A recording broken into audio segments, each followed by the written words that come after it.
and welcome to A Pair of Dice Lost podcasting channel. My name is Brendan, my pronouns are he, him, and I'll be your storyteller for this game about living gods on the wrong side of the law. Joining me for this game is... Hey there, guys. My name is Tyler. Pronouns are he, him. I'm going to be playing Ricky, the fire-aspected street exorcist. Hi, everybody. My name's Christina. I will be playing Elion. My pronouns are she, her, and Elion's pronouns are they, them. They are a water-aspected investigator. Hi, everyone. My name's Cody. Pronouns are he, they, and I play Amalar Divine, the air-aspected shady businessman. Hi, my name is Britt, and my pronouns are she and her. I play a wood aspect named Rush Ferris, who has a ferret familiar named Zeke. Together, they specialize in archery, larceny, and dance. Hi, I'm Michaela, she, her, and I'll be playing Tirali of House Regara, an Earth-aspected leader of a small military force known as the Tyrants, who cooks the books for the gang. And this is Exalted, like a dragon-blooded. Act 3, 100 Kingdoms, 100 Heresies.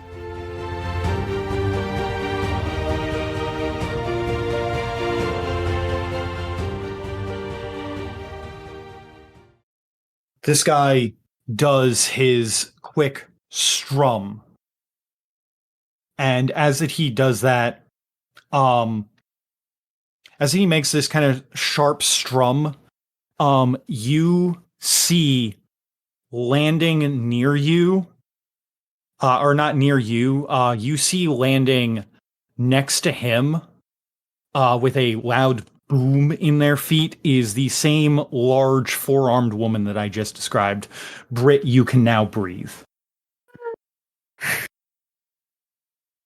Ferris is gonna, holding her, chest and is, taking deep breaths very rapidly and, choking and, coughing and just...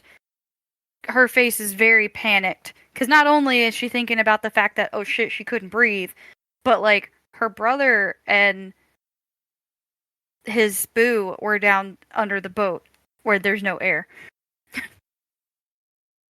Jolin looks to this woman who just kind of jumped in next to him.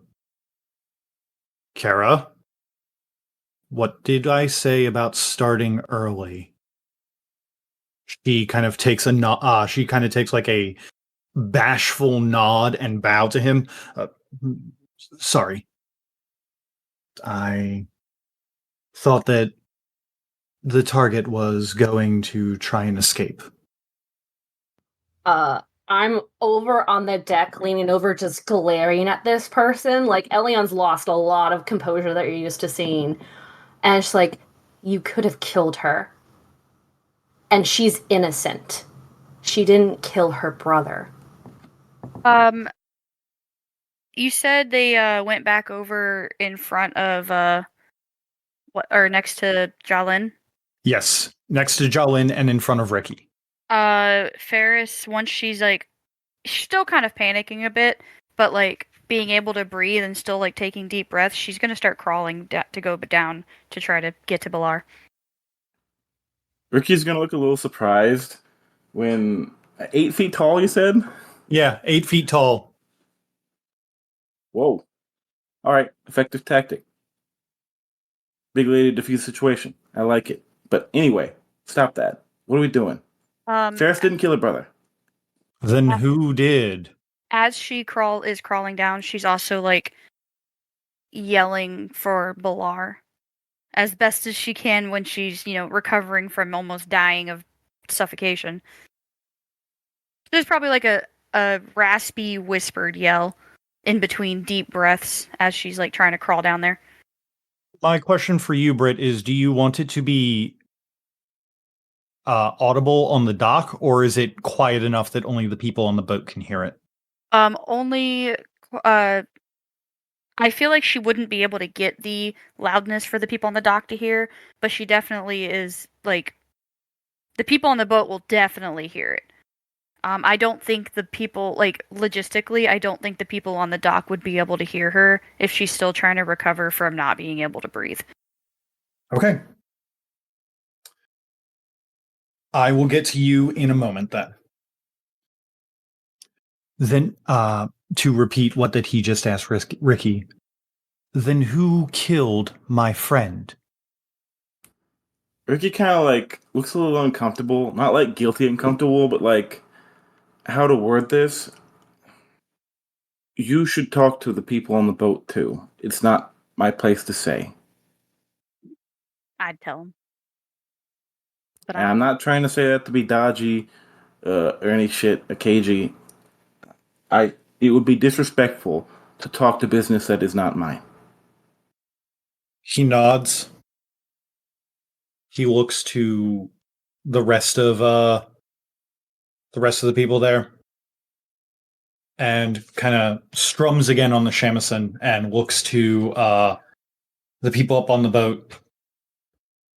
Will you allow me and me alone to pass? Ricky kind of looks back to the boat and back to Jolene, kind of being the first person in the way of that passage. Ellen just kind of looks from there. It's like, yes, you may come on. I have to go make sure the people below deck aren't dying. And just like run after Ferris. And who's just like army crawling away down the stairs or yeah, I just hear her going like, Ballard, brother. Ricky turns back after hearing that and locks eyes with Jolene for like longer than it should be, and like a stern stare down. And eventually, like takes a step back and like with one foot and opens the way. He looks to you and nods, Ricky, and then begins walking. And as he gets up onto the boat, if none of you stop him, he is going to kind of follow in the way that Elian and Ferris are going. His second in command, you assume, stays there and kind of looks over Ricky and kind of nods a little bit and then crosses all four of her arms. Gotta do it to him. Upon that like interaction, Ricky breaks the silent mood and like gives a cheeky wink and goes like, and then doesn't say anything else.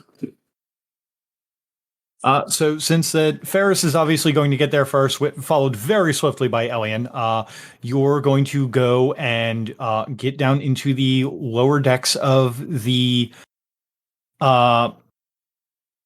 Listen, if Tarali punches him right now, it's gonna go great. It's gonna go wild. I can promise you, it's gonna go wild. I like that hot girl summer Ricky mode. He's just gonna flirt with everything to make him feel better about himself. Correct. You get down there. The both of you get down there, and you are going to be followed by Jolin fairly shortly. But when you guys get down there, everything appears fine. No one is asphyxiated. No one is dying. Everybody is just kind of prepping to get off the boat. So it's just me. It was just you. Wonderful. It's almost like you were the target of a charm. Yeah, I figured. I figured as much. When I still couldn't breathe on the deck, I figured it was just me. But, I couldn't say anything because I was dying of lack of breath.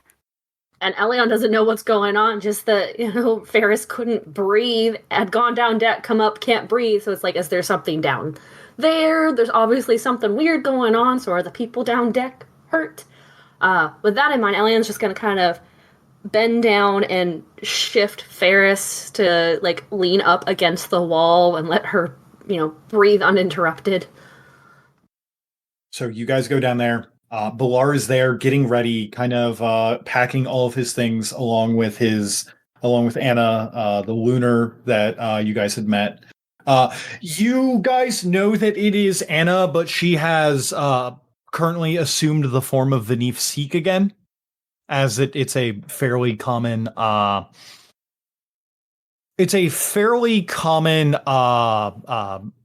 what's the phrase that I'm looking for? alternative identity that she Alter uses. ego? Yeah, Alter alter ego that she uses to kind of pass around like easily. That's fair. No one's going to look into the weird foppish like gentleman investigator.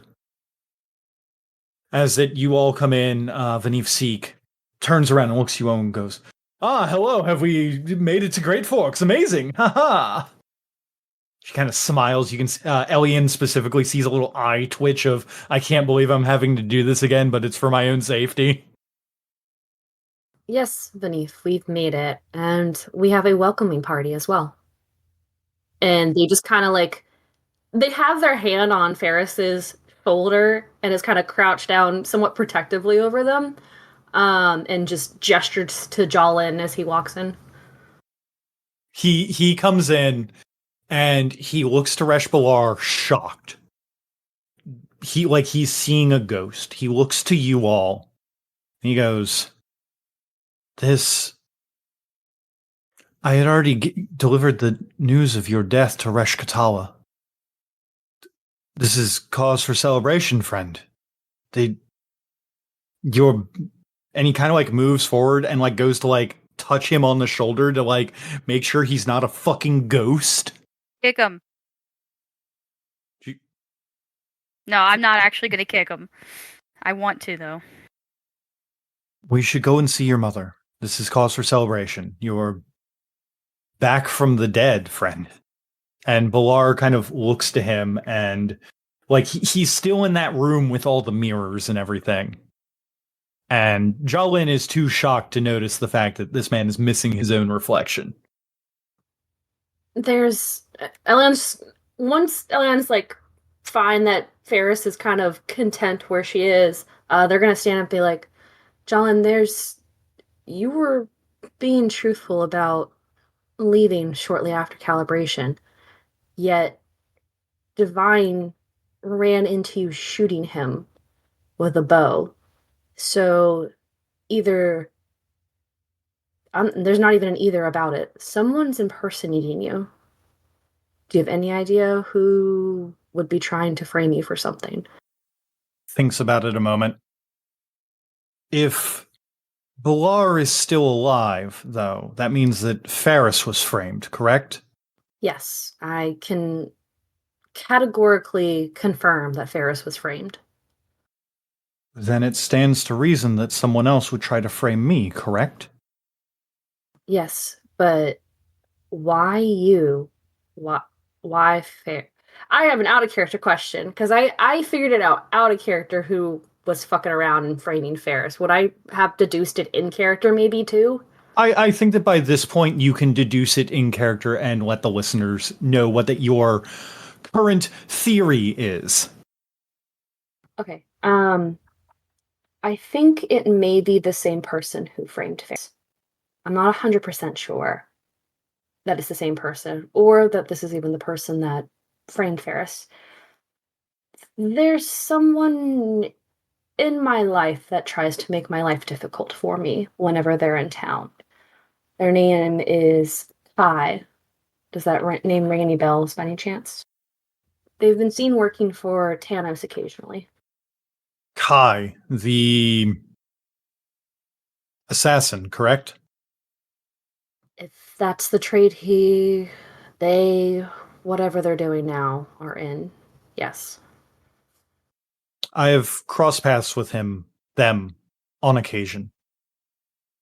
They are odd and have grown odder since their trip to the Deep South. I'm aware. Not to what degree. But I think they pause for a second, kind of look at Jolin. Do you know what happened after you left? The whole Moya taking over situation? And basically I'm not even gonna have you roll it. He looks confused as fuck. Elian's gonna like very quickly give a summation of what happened after calibration. He probably doesn't know who the fuck Moya is anymore. Moya. Obviously, that's in the description of like, so this person, insert title and position, did these things and has been seen with these associates. I had heard that a cadet house was vying to gain favor from the Scarlet Empress. I had also heard rumor of her return, causing many of the satrapies, loyalists to start acting more fervent in their loyalty to the realm. But in recent weeks, that rumor had been disproven. You said that Chiaroscuro has fallen? To her reign, dictatorship, whatever it is now. Interesting. Surely that eclipse was an inauspicious portent of the times ahead of us. We will have to sort this out at the Resh Manor. This is a good thing, though. There will be no fighting amongst family. Ellen's just gonna kind of look at Rush Balar and then meet his eyes and then very subtly look to the mirrors so that really only Balar can see them doing it, and then back to Balar. And it's kind of trying to convey the "can you even leave here right now" kind of expression. He nods. Balar nods to you. He can, in fact, leave. So I assume we've mostly just seen him staying below deck the whole time. Yes, because he's been keeping the fact that he is alive a secret.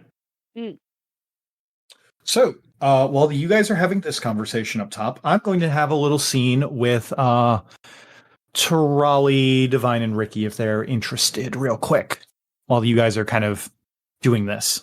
Sure. I imagine it's going to take us a while to explain what's going on. Exactly. It's going to take you guys a little while to kind of explain what's going on, to kind of catch Jalin up on what he missed after leaving Chiaroscuro. And to be absolutely clear with you guys, out of character, you guys found the one solution to not having a massive fight here. You guys were completely truthful with the NPCs because you all had no idea what was going on, and he also had no idea what was going on. You have a character who literally won't lie. Did you expect the truth not to happen? I doubly had no idea what was going on. I was just not able to breathe. You also have a character who's too stupid to lie.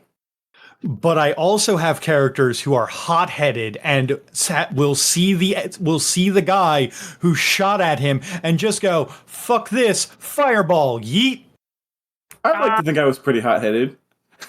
Yeah, I was gonna say, you can't just blame Divine for being like, "Oh, this motherfucker shot at me, I'm gonna shoot at him." I like to think Divine has grown a little bit of patience after being around some of our characters. I wasn't charging fireball. I was 2 sorceress motes away from death of obsidian butterflies. Oh god, that's even worse. No, That is it's perfect. considerably worse. Get him back for me. Okay, so while that all of this is being explained underground, the tyrants are being docked and the commanders are moving off. The tyrants themselves are not moving off. There is one of 3 of them kind of move off the dock and go towards Ricky and kind of like, "Hi, hello, how you doing? Moving over here to talk with the boss, see what her orders are." And the newest one, who you guys have not really seen before, maybe he was a recruit through the scavenger lands as you guys were going, actually makes the jump from one boat to the other. And he kind of lands near Tarali and Vine, and he very rapidly gives Tarali a salute. Tarali, you know this person that you had fairly recently recruited as a commander to the tyrants, as he only goes by a title according from what that you've been told from him. But you know him as the Noonday Stranger. That sounds like some exalted title bullshit. He salutes to Raleigh and kind of gives Divine like a real quick head nod and kind of like turns his face away from him. He's got like darkened skin, like he's from the South. Kind of black hair that is military cut now. And he is wearing kind of like a face mask to kind of like keep his features a little bit more hidden. I have a weird pocket off the rip guess about what this is happening with. Never mind, go ahead. What? What do you think it is? I'm not going to say it. Okay. And he kind of like salutes Trolley and goes, "Ma'am, Captain, nice to see you. What should I do with my contingent of tyrants?" Well, do you see how the other commanders got off calmly and are figuring out where to go? That would be the best way to get off your ship. First off, but we're going to get all of the tyrants and your group off their boat, and we're going to start settling up on the docks and figuring out places for everybody to stay. So if you want to work on procuring us some housing for our many people, that'd be great. Probably some food too. I'm sure they're all hungry. He nods to you. This is unfortunately my first time in Great Forks. Do you have any suggestions on where that we should go? And then he kind of turns to Divine, or you, Captain, sir. I'm sure I have a place, and I don't even need to use my guy for it because this is home territory. Got a place, and it's a good place. You have a place, and it's a good place. Definitely a name that I wrote down on a slip of paper and handed to him. Not a captain, though. No. But yes, we will take his advice on getting a place. Yeah, I am a captain. You are? We're all captain level. Oh, he's not a captain in the Tyrants. That could have been the confusion. You're not a captain to my group of people, is what I was getting at. Well, why would I want to be a captain of the Tyrants? I don't want to be on the expendable team. That's the trick, though. Yeah. If you want, you can obviously give a perception awareness roll to see if you recognize this person. After that he leaves, though, he is going to go walking down towards the other guys, and he's going to like approach Ricky and be like, "Oh, hey there! If it isn't the slumbering hound, hey, give me 5." And he's going to kind of like walk up and like raise his hand, like wanting a high five from Ricky. "I'm gonna go find us some lodgings. Divine says that he knows a great place around here." Can I roll to see if his voice sounds familiar? Yeah, sure. What Perception awareness. God, I'm so shit at this. Man, maybe you should have spent some XP on that. No, I will not. It has to be. I have to be shitty at some things. Okay. If I could make a suggestion, you should probably put some points in awareness just for a better join battle roll. You can keep the shitty perception, but you might want to have awareness. But I get so much initiative up by how I fight, though. Fair. 2 successes on 3 dice. Okay. And Cody, are you going to roll as well? And I'll give him a high 5. I already know who it is, but I'll roll to just give me a yes or no if Divine knows. Okay. Oh, Divine knows. Okay. So you watch the Noonday Stranger walk off, and he's got kind of a running swagger to him that you recognize anytime that this young man over the past year had come and gone with messages for Elian. With 2 successes and a crisp high 5, Ricky, you hear a quick Hey, bud. Thanks for helping me and my sister out. And he like goes off. Hey. Yeah, that's what I was like. Is this Ricky- Idris? I missed the description. It made it sound like it was a cowboy with a mask, but I was like, this is Idris, isn't it? Ricky will smirk a little bit and just nod as he passes by. Our boy. It is absolutely Idris, the Solar who got recruited by Tarali. Oh, I love it. So she And Elliot- she basically just tripled her firepower. Yeah. Our boy. To let the listeners in on this, I threw something to Michaela and she went, "Yeah, I'll double down on that, even though it's dangerous." Here's the thing: Elian can never see Idris because once they know that Idris is there, they can't lie about it. Yeah, but Idris isn't there. He's the noonday stranger. Plausible deniability. Perfect. It's just like Zeke. It's just I'm not like gonna Zeke. lie. I thought it was June for a second, and that would have been pretty funny. That also would have been funny. June would have been good, but June is already dragon blooded. Well, all I heard of the description was something about the hair was like shaved, and then there was a mask, and I was like, why would somebody need to wear a mask? They can't know who they are.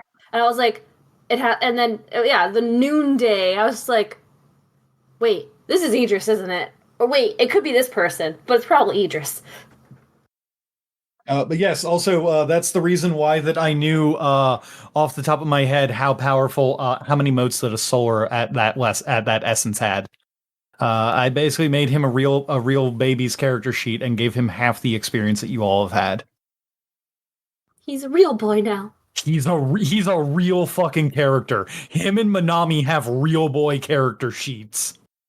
Boy. My boy. That guy could still beat our ass. Oh yeah. He's got a year worth of like training under his belt. He could, if he can't kick our ass, he can do a pretty damn good job of it. As he runs off after his little high five with Ricky, I'm going to holler out some grunt work for him to do because these impetuous kids, man, you got to keep them in line. My goodness. He basically when you do that, he like turns and like waves happily to you. Yes, of course, Tarali, ma'am, I got you. Don't you worry, I got this. And he's gonna kind of I love it. move through the area very rapidly, like with purpose.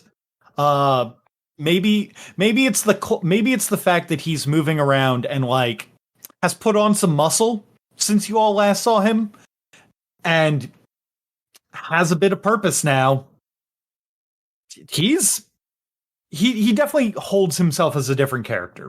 It makes me so happy. I love it. So does the goon squad in front of us that's been standing by for Jolin kind of chill the fuck out now? Or are they still Yes. like squaring Yes, they up? do. They chill the fuck out now. All their weapons are actually instruments as well, and they're having like a tailgating party on the dock. Jam session. Battle bands. Actually, funny story. They are almost a match for the Tyrants, except for the fact that because of Tarali recruiting Idris, the Tyrants now have might rating of 3. They got some pretty nuts stuff, but these guys are size for size, like numbers for numbers would give the Tyrants a run for their money. Also, you can see that all of them are packing fire wands. They all keep that thing on them.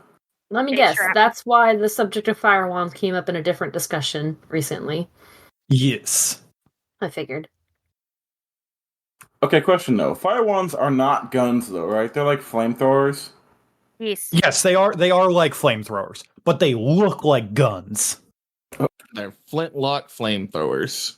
Yes, they are flintlock the way I like flamethrowers. to imagine them in my head canon, because I don't think I've actually ever seen one, is like a mixture of a gun and like the fireworks that you hold in your hand and let pop off. Like Oh, a Roman weird candles? mixture of that. Yeah, Roman candles. I imagine them of a weird mixture of Roman candles and gun. It's And like they a just dragon breath blunderbuss. I like to imagine them as those like kind of Oriental Chinese style like paper firework cannons, like the shitty bazookas that they do are like disposable. Well, they're handheld though. Right, but like a flintlock sized one of those though. Okay. If you give me 2 seconds, I can get you a picture of kind of what Jalin's weapon looks like. That is a dragon sai wand. I had one of those. Was Idris Exalted around calibration, right? Mm-hmm. Last day of calibration. So he's only been a solar for maybe a couple months. Couple months, yeah. But where has the majority of y'all's XP come from? Also, since the tyrants have not been with you all constantly, I'm my headcanon is that he has actually been using them on like excursions and stuff to clear out the goons that like would basically be like random encounters for you all. I also, wanted to make him be useful to you guys. Since we invested so much time in him more than once. Yes. Saved his sister, saved him, Gave him a purpose. I just think it was funny. They're like, Chris, why aren't there notes on where he is? Because I didn't want to know, Brendan. Yeah. Okay. So, with the conversation with Jalin concluded, Reshbalar, Seek, Jalin, Ferris, and Elian exit the ship. The tall woman kind of bows her head as Jalin comes down and sees Reshbalar. And Ricky, you can hear her say, "Oh, I see there was a mistake in our information. We were under the impression that the tyrant was still dead, thus our..." And she kind of takes one of her arms and kind of waves it to everything else. Yeah, it's probably for the best for everyone involved that situation resolved itself, don't you think? Oh, yes, absolutely. I would have hated to have had to have killed you all. You're... How many alms do you think it would take to do all that? Oh, I would say at least 2 of them for Tarali. Bad luck on you then. Have a good day now. Hey, Jalen, I've never been here. I'm glad we're cool now. Where can a guy go to get like some new digs? I smell like sadness and salt water, and I got a fucking breakup to win. Jalen thinks for a moment, and then nods to you. One of your captains should be along shortly to help you out with that. I'm sure that Desert Bloom would be quite the asset for that. I'd recommend the either the Goesatara Manor or the Resh Manor. Sounds good. Oh, more important question. What do you guys eat around here? I'm fucking starving. I've had shitty fish for the past fucking 3 weeks. I mean, we still eat fish here. We are a port city, as you can see. But is it, like, good? Because the fish I've had has not been very good. I've been on a fucking boat. Boats don't have a lot of shit. Speaking of food, where the fuck is Manami? I need to get him to make us some fucking food. Hasn't he been on the boat with us the past 3 weeks? Yeah, he's been on the boat with you all. I thought he was on a different boat. Okay. Anyway. I imagine we probably put him on the tyrant's boat so he could feed, an army. Yeah, that's probably what happened. He's been surprisingly quiet despite my love of that accent. Yeah, so I'm saying it makes sense to have him on the other boat because you don't have to deal with that. With that out of the way, you guys are going to kind of depart and go about Great Forks. Do you all want to move as a collective unit, and do you all want to go to a specific houses area? Do you all want to kind of wander? What's kind of the vibe? If you have the time, I think you kind of know what I want to do. I got some roleplay to do for my new shit. Yeah, I know what you want to do. Elian's not leaving Ferris for a little while. Ferris is not walking anywhere near the four-armed lady. I'm gonna mean mug her every time she looks at her. And anytime that you both look at each other, you mean mug her, and she looks shocked and like puts her head down and keeps going. Good. Feel bad. She doesn't understand why you're mad. She was just doing her job. I'm still gonna be mad. She's not the one that almost died. I did try to subtly threaten her, so I probably seem like overly nice, even though I threatened her whenever I see her. I said, you could just end the beef and beat her up, Ferris. Mm-mm. Yeah, Ferris, do you want to beat up this four-armed giant woman with chakrams? No. Like I said, Ferris will just mean mug her if she like catches her looking at her. And I guess I would just go with wherever they're going, but I'm watching. So Balar and Jalin and Seek are going to go to the Resh Manor. I would like to go there too. Okay. Ricky and Desert Bloom are going to go to the Goesatara Manor. I assume that Elian is following Ferris. If I wasn't before, I am now. What about Divine and Tarali? There are obviously other options that I have not listed in regards to actually what is in Great Forks. To let you all know, the center of Great Forks is a temple district. And then outside of there, kind of spider webbing out, is to the north, is where that most of the criminal underbelly hangs out. That is where that there are slums, criminal areas, as well as a slave barracks, if I'm going to be completely honest.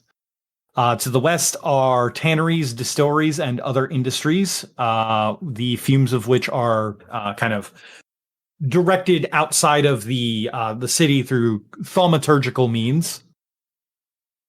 The east quarter, to the east of Great Forks, is their military housing.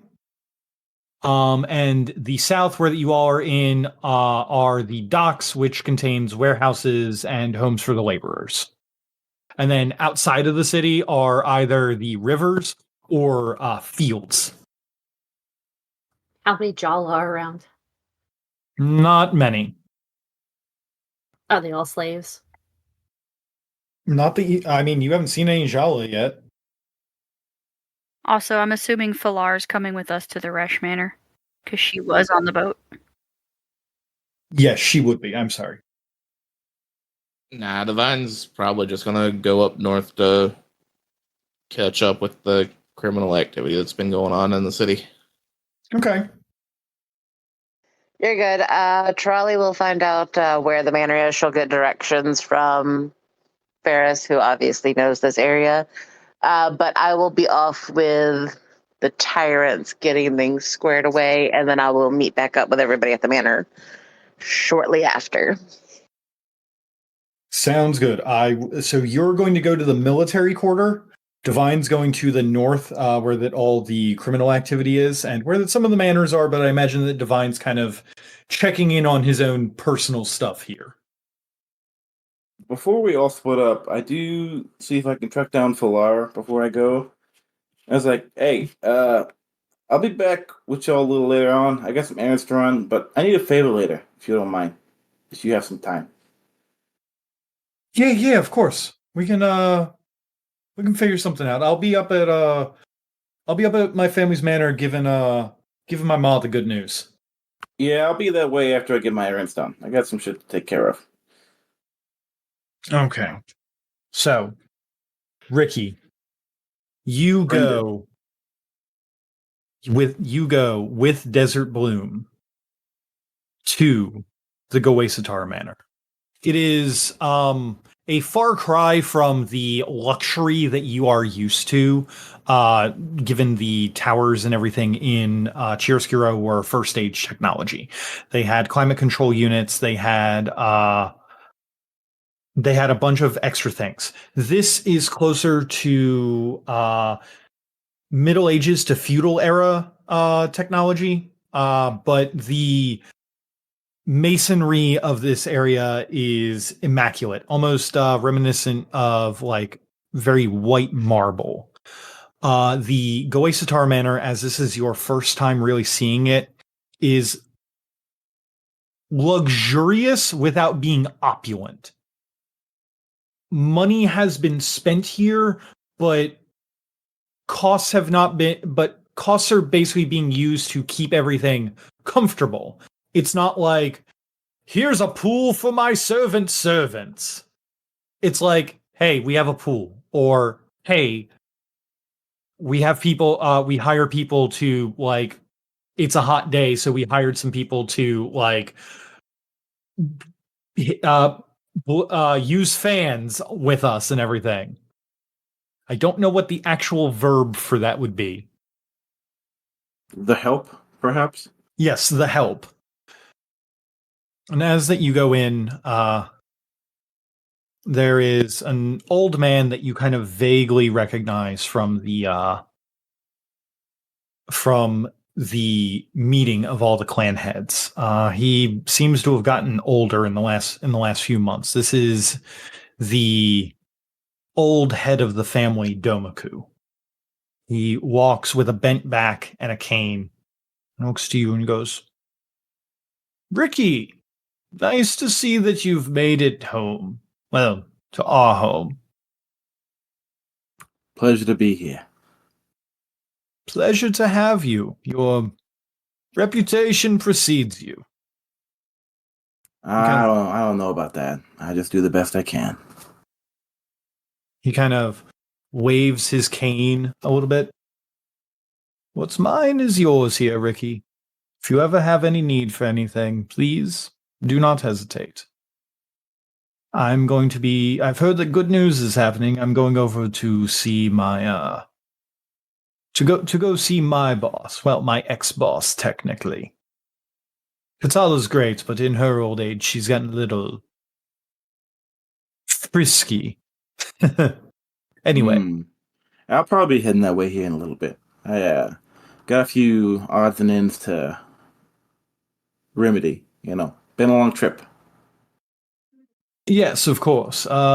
When that you have a moment after that all the partying and everything is done, I do have a message for you from one of the other family heads. Not anything important, just a job that they wanted done with your specific skills in mind. We can talk about it later. Sure. That sounds fine. Thank you. And of course, you were the first person who came to mind. Ricky kind of like cuts a look at Desert Bloom, worried, but then goes back to the conversation. Desert Bloom kind of shrugs their shoulders, and you can see that they have summoned their Cirrus skiff at some point and have been floating along on a cloud.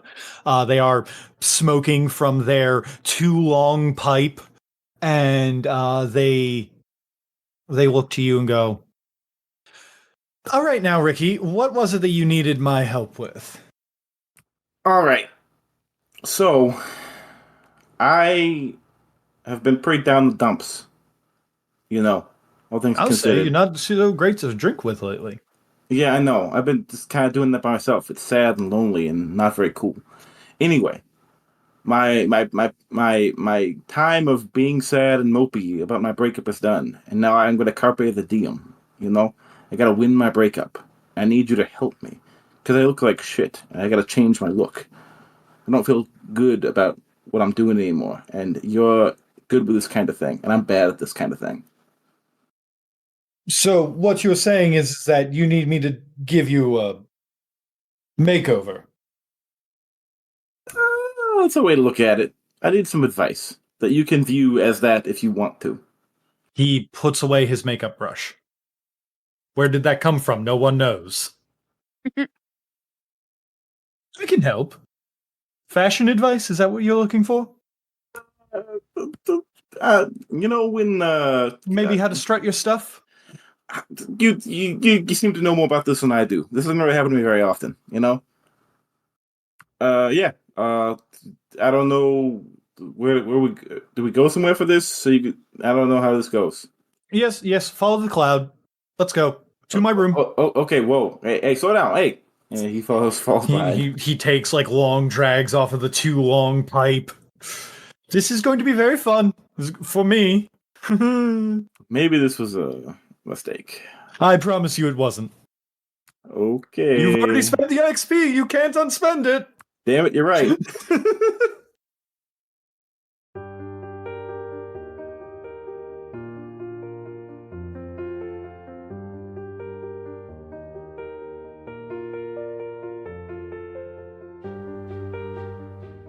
Thank you for taking the time to enjoy our show. If you liked what you heard, why not leave a review or tell a friend about us? It helps get the good word out about the work we put into this show. If you wanted to ask us any questions, you can contact us through Twitter @apairofdicelost or email apairofdicelost@gmail.com. The theme song for this game is Dragon Dance by Raphael Crux, used under a Creative Commons license. And for making it this far, I saw that cool thing you did, so have some stunt dice.